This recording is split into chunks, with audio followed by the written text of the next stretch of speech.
जय श्री कृष्णा। राधे राधे। आइए दोस्तों, आज की वीडियो में जानते हैं यमलोक का मार्ग कैसा होता है। गरुड़ पुराण।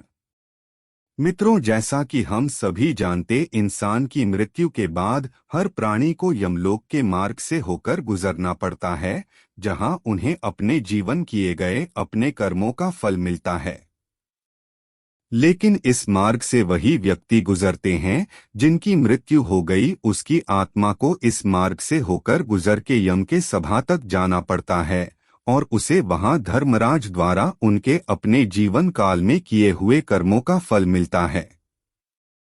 मगर क्या आपको पता है कि मृत व्यक्ति की आत्मा को यम के द्वार तक पहुंचने के लिए यमलोक के मार्ग को पार करना पड़ता है, जो बहुत ही भयानक है। आज हम लोग यमलोक जाने वाले मार्गों के बारे में चर्चा करेंगे, जिसका वर्णन हिंदू धर्म के गरुड़ पुराण में किया हुआ है। यमलोक का मार्ग कैसा होता है। गरुड़ पुराण। गरुड़ पुराण के धर्म कांड के अनुसार यमलोक का मार्ग बड़ा ही दुर्गम है, परंतु पुण्य आत्माओं के लिए सुखद एवं पापियों के लिए बड़ा ही भय एवं कष्टकारक है। गरुड़ पुराण के अनुसार यमलोक के मार्ग का विस्तार 86,000 योजन में फैला हुआ। जो मनुष्य जीवित रहते हुए अच्छे कर्म एवं दान पुण्य करते हैं, वे इस मार्ग से सुखी पूर्वक जाते हैं, और जो धर्म से हीन होते हैं, वे पापी आत्माओं को इस मार्ग से होकर बड़ा ही कष्ट भोगना पड़ता है। पापी मनुष्य यमलोक के मार्ग में होने वाले कष्टों से जोर जोर से चिल्लाते और रोते हुए जाते हैं। इतना ही नहीं, यमराज के दूत भी इन मार्गों पर पापी आत्माओं को चाबुक से मारकर व अनेक प्रकार की यातनाएं देते रहते हैं, और वे पापी आत्मा बड़े कष्ट से इधर उधर भागते हुए फिर उस मार्गों पर चलने लगते हैं।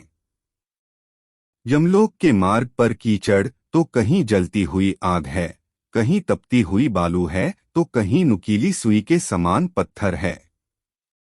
इसके आगे कहीं कांटेदार पौधा तो कहीं बड़े बड़े ऊंचे पहाड़ा, जिन पर चलना अत्यंत दुखदायक है।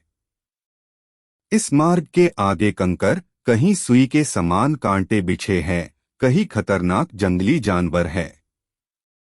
इस प्रकार पापी मनुष्य इन सब रास्ते में आने वाले कष्टों से होकर यात्रा करते हैं।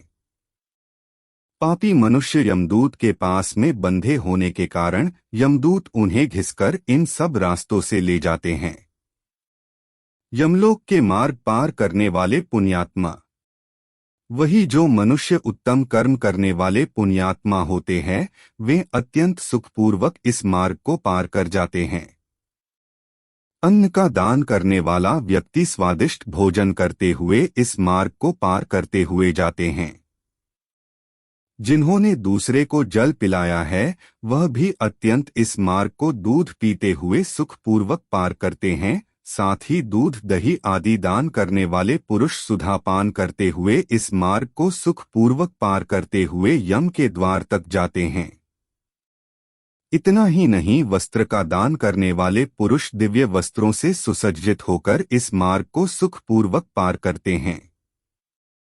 गोदान करने वाला मनुष्य इस मार्ग में सभी सुखों को प्राप्त करते हुए यमलोक की यात्रा करता है। घोड़े, हाथी तथा रथ की सवारी का दान करने वाला पुरुष धर्मराज के विमानों से युक्त होकर इस दुर्गम मार्ग को वायु मार्ग से पार करता है। जिस पुरुष ने अपने माता पिता और गुरुजनों की सेवा की हो, देवताओं से सुसज्जित होकर इस मार्ग को सुखपूर्वक पार करके धर्मराज के द्वार तक जाते हैं।